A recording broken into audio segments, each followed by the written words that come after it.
Hi, y'all. That's how we say it down south. I want to thank y'all for having us. My name's Mike Roberts. This is my wife, Tracy. And y'all have to excuse me because I'm not a public speaker. So I'm about to have a heart attack right now, but I'm just a fisherman, but I'll get through this.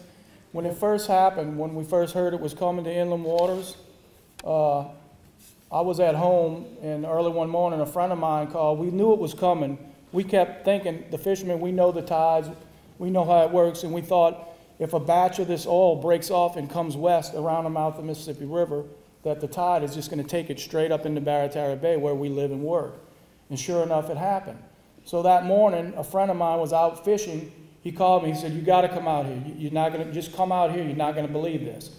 And so I wasn't prepared for what I was going to see. So I grabbed my grandson. I said, "Come on, Scotty." I got in a high-speed boat, and I took off running south. I took her with me and another friend of ours.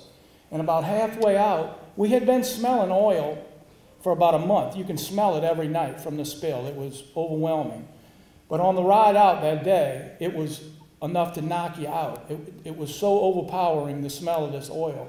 So as we continued south into Barataria Bay, which is my fishing ground, you know, being a fisherman, a commercial fisherman, we have our favorite spots to work and all, and Barataria Bay is where I make a lot of my money, and that's mostly where I work, is Barataria Bay. That's my spot. So we're headed out to Barataria Bay, and as soon as I got in Barataria Bay, I hit oil. And I was like, well, this can't last too long. So I ran about 10 miles. I'm still in oil. I'm running. That entire day, I could not get out of oil. I mean, and this is a massive expanse of water. No matter where I rode to Four Bayou Pass, one of my favorite shrimping areas, oil. I went to Queen Bess Island, another spot, oil.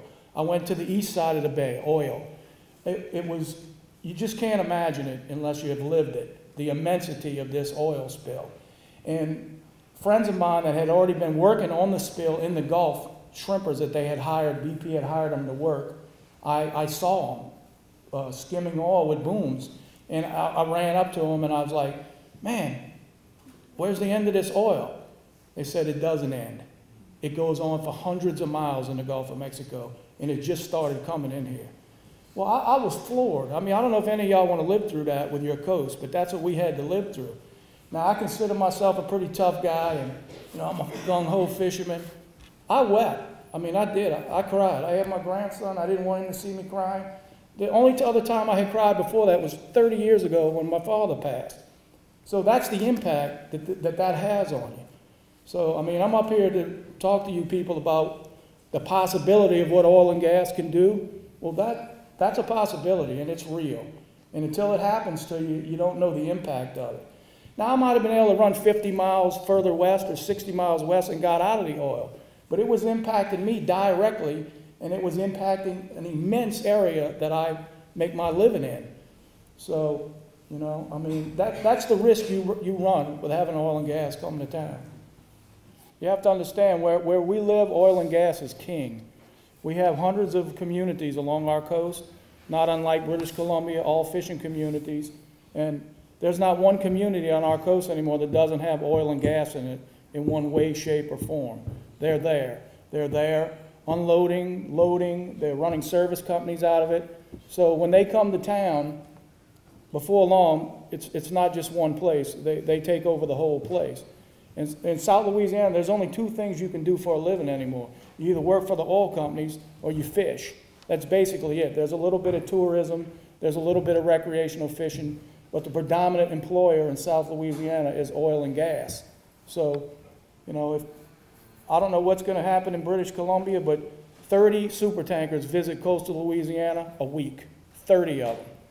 20 of them unload at Louisiana Offshore Oil Port, and the rest get lightered in what they call lightering areas. They'll take the supertanker and they'll take the oil off and put it on smaller tankers, and those smaller tankers can go up the Mississippi River.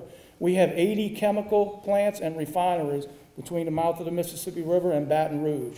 They call where we live Cancer Alley because the cancer rate is so high there. And I'm 51 years old, and I don't know a time when I did not see oil and gas in coastal Louisiana. I've grown up with it. And I have all these grandkids, and I don't know what their futures are going to hold because of oil and gas being in coastal Louisiana. But, you know, when they come, They offer good jobs, you know, well-paying jobs, secure jobs, you have benefits, but there's a trade-off. You know, they'll come to town and they'll improve your lifestyle, they really will. But the trade-off is going to be your health and your environment.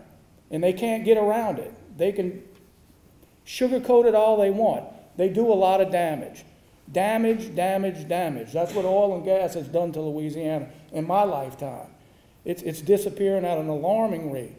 Now, I'm not, you know, I'll be the first one to say we can't not do without oil and gas. I can't shrimp without diesel. I can't drive my truck to deliver shrimp without diesel. But they can do a way, way better job than they do. I've seen probably 100 oil spills in my lifetime living in coastal Louisiana. And, you know, if you guys want to live with that, well, then have oil and gas come to town. And that's the truth.